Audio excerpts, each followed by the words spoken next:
also maintain your strength. Just because you're good at something doesn't mean you stop something. You've got to keep doing that.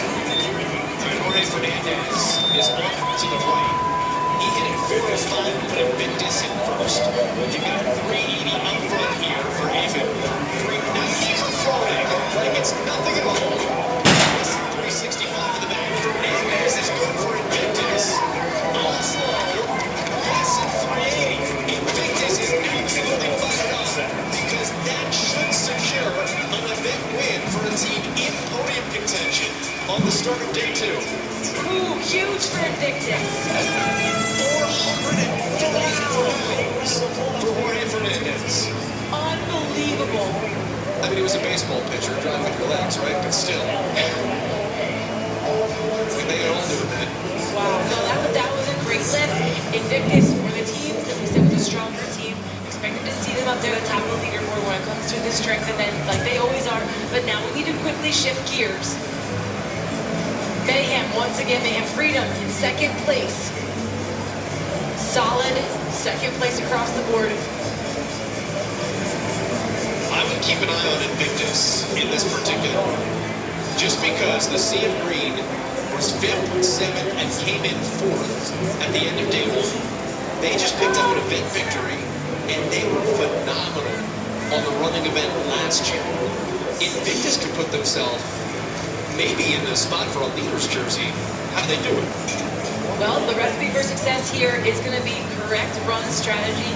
And while Invictus has many years of competition experience as a team here at the Games, Reykjavik doesn't. So, cyclist, they didn't get into cycling, but you figure they'd go out there and give it a good run. Now here's the thing, anytime that there's mass running in any games or any competition, it's so easy to get caught up in the pace of the event rather than the pace you should be running.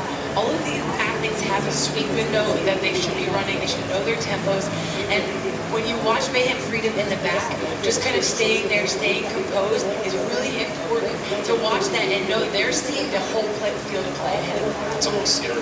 O2 is the official recovery drink and hydration mix of the Noble CrossFit Games. Visit drinko2.com/CrossFit for $25 site-wide on O2 recovery drinks and hydration mixes.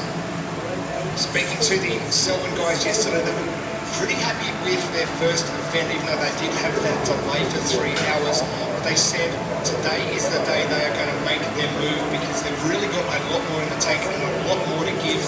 They're expected at Torian Pro, as they were the first place qualifier coming into the Torian Pro. They got knocked about a little bit and they took it for granted what they did in the quarterfinal stage.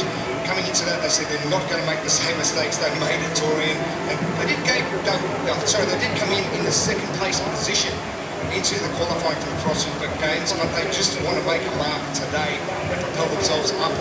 They're in the top 10 spot, so they're looking pretty good. Selwyn with a 9th place finish and a 14th place finish for 9th place overall after day 1. The 2 women on that team did compete at the Games last year, Madeline Schelling and Marty Sykes, and they had a top 10 finish at the Games last year. They've gone to a new gym this year. They've combined with Luke and Ben Fowler. Luke is the smaller, Ben is the taller of the 2.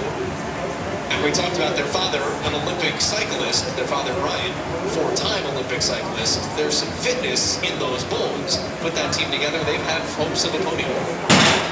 You can see Reykjavik right behind, Invictus right behind them. No surprise in either of those 2 spots. Luke's setting a really good pace, and you mentioned it in heat number 1, Tanya, with the relaxing of the shoulders makes it a lot easier to move that upper torso, and Luke out front just looks so relaxed. What has to get in a few more steps than his taller brother. Why you gotta do it, man? I've got to do it.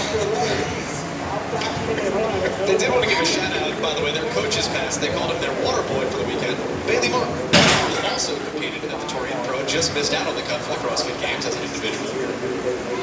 Great experience for him to be here as well. This close to the Games, and former CrossFit Games team competitor as well. Those youngsters excited to see what he can do in the coming years. All right, a 6-minute opening mile. How's that strike you? That's fast. That's really fast. We're going to see now what do people decide to do.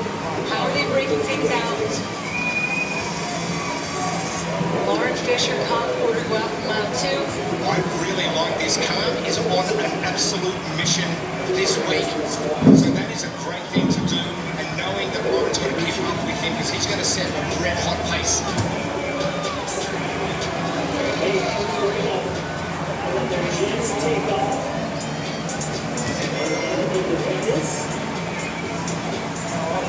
So we're on the second of these 3 miles. You can pick any of the 2 athletes to run. That is completely up to you. It is completely about the strategy.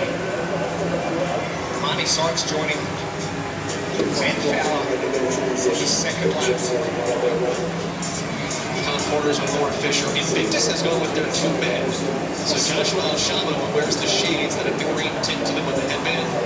He runs with Jorge Fernandez. It'll be Devin Kim and Brittany Weiss that will run the anchor loop.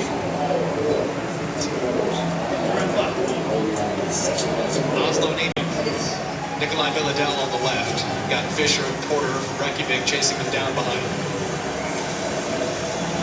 Can't probably look in the best shape I've seen him for many years. He's dropped a lot of body fat, and training over there is probably the best thing he could have done because it's reignited his love and passion, not just for CrossFit, but competing in CrossFit. And what did he tell us? He said, I'm definitely going back to Reykjavik next year because I love the structure, and I can only imagine what I could do in 12 months in that system. And then you said, team or individual? He was coy. There was crickets. Bit of silence. So yeah, watch this space. But he's absolutely loving the atmosphere over there and the structure with his training. And you can tell he's bringing his step. When we did have a chat to him, maybe Lou, looking very comfortable there in front, shoulders relaxed, having a bit of a chat. Those other teams looking fairly laboured at this stage, so not easy to get 2 miles back to back. Oslo needed that too. A first place in event 1 and 8th place in the second event yesterday, so they were 15 points out of first, and then they took 5th in the lift in their heat. We still have to wait for the official results overall. So making a move here, your O2 recovery to push out in front. And then Con Porter saying, no, they can't get a big thing. He's got the hand of Lauren Fisher's back. About 20 metres at the moment is their lead, and extending on the traverse back down, a slight rise in the track for this 1 mile run, and they've just hit the peak now. So a little bit easier on the legs as you propel your body, but a great test. And you mentioned that 6-minute distance for the 1.6 kilometre or 1 mile run, and what the body is capable of. Go back to the 1954 British F1 Commonwealth Games, Of course. when Roger Bannister and John Landy raced together for the first time, and they both broke the 4-minute mile. Last year in the team competition, Brittany Weiss was screaming bloody murder and quizzing at Jorge Fernandez. Slow down, I need to stop. Jorge ran faster, and he said you can let go of the rope and embarrass yourself and have to catch up, or you can run faster. Been a tough love. And she did, and she thanked him for it afterwards. You don't get that on the individual side. No, you don't. You motivate each other, or you just scare each other. Whatever works. You have to know one another. What works. Here comes Omni, American dry cylinder with the bone at the top of her head. And Mayhem Freedom right behind. Nistler with the hat. Williamson on the left.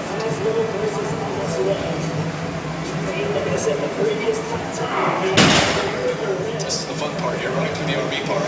You think anybody has like beard somebody as they've gone through? Like just toss the cold one as they're running? Set up a bench so they can get a drink station. There's a kit for you. Richter on the left, Hookmere on the right for Oslo. Selwyn making a massive move with Luke Fowler and Maddie Schelling. Early to push that hard. Can they keep that pace? It's easy when you're waiting there to sprint your first 400 meters. Well, that's how well you know yourself, right? Yeah. But Luke was setting the pace for the team early, so Luke and Maddie are the 2 best runners in the team. So that wasn't a surprise to see them have a little bit of a rest and really push the pace. They have really closed that gap. That was the difference that we said, the 2 different strategies that you go with. You said your stronger runners for the second mile right away or have them rest. But yes, they look super relaxed and they're passing. And how good does Tolomor and Canyo look on this It run? really does. Talking about relaxed, when he started that run straight out of North Park, I've not seen a more relaxed human in my life. Notice his breathing, shoulder position, arm movement, everything looks just really good. And they've kept in touch with Selwyn as well. Selwyn's starting to get a little bit of a lead. Pulled that back to about 1.5 meters. Well, Selwyn is in second right now. You saw Leon Richter